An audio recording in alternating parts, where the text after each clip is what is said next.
विगत 22 वर्ष धरी दोलोत्सव आमर दोलबंध उन्नयन कमिटी द्वारा परिचालित होकर आसुची। वर्तमान 23 वर्ष आसी पादार्पण कलु।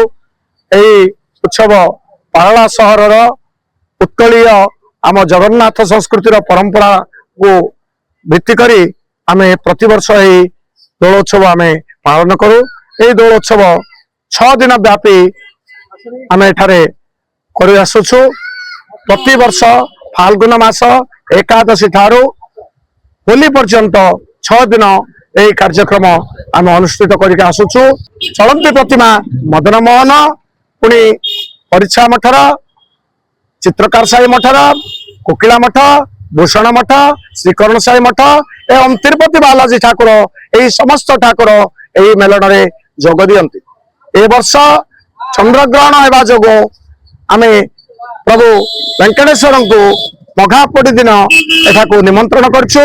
से चाप उत्सव मघापोड़ी दिन ए वर्ष करा भाव में आमर अनेक कर्मकर्ता या निज भुजस्कंधे हाथ को नहीं आमर पारलार परंपरा को रक्षा करवा एवं पारलार जनसाधारण आयुर आरोग्य कामना करने दृष्टि आम पर्व को पालन कर।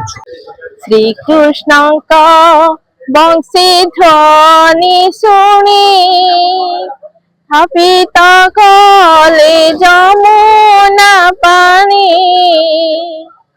दुर्ग माने तृण चापी न रहिले भांगे गला तांको बाको जहानी से बंशी आउ नब श्याम घन हे आउ नब श्याम घन हे श्री कृष्ण का बंशी ध्वनि सुनी स्थापित गले जमुना पानी। 12 मास जो 13 जात अच्छी से मध्य दल उत्सव गोटे अन्यतम कहले अत्युक्ति हे ना जहाँकि रंगर पर्व बोली कह जाए। यहाँ जहाँकि भारतीय जदि भारत में मुझे कहबी जाति वर्ण भाषा निर्विशेष यहाँ गोटे भाईचार पर्व कहले अत्युक्ति हे ना।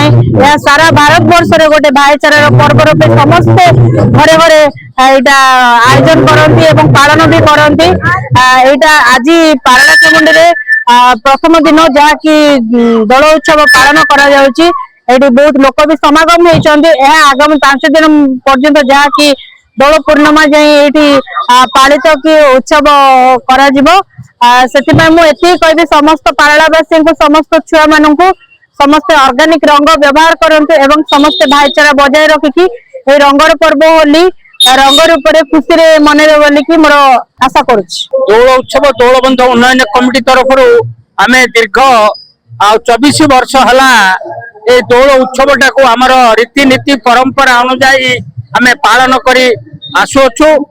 आमको जिला संस्कृति परिषद जिला प्रशासन एवं जिला पौर आमर पारला पौर परिषद सहयोग मिलुची। आमर कमिटी जरिया रे आमे एइडा को बहुत उत्साह सहित ए कार्यक्रम को पालन करी आसुचु। पूर्वर पारला महाराजा समय रे एइडा तांकर ठाकुर आसी एठारे दोल गोविंद आसी एठारे पूजा पाउथिले। सेतेबेला परिवेश भिन्न थिला। किछि वर्ष पालन हैला पर जेडा पुनी बंद हे जाइतिला। आमे पुनी 2003 मसिया रे एक कमिटी गठन करी आमर अंचल सदस्य मान को नहीं एक कमिटी गठन करी महाराजा जो सुप्त हो लुप्त होगा परंपरा को आम बजाय रखीचु। से जनसाधारण सब सहयोग साहाय्य आम पाउछु।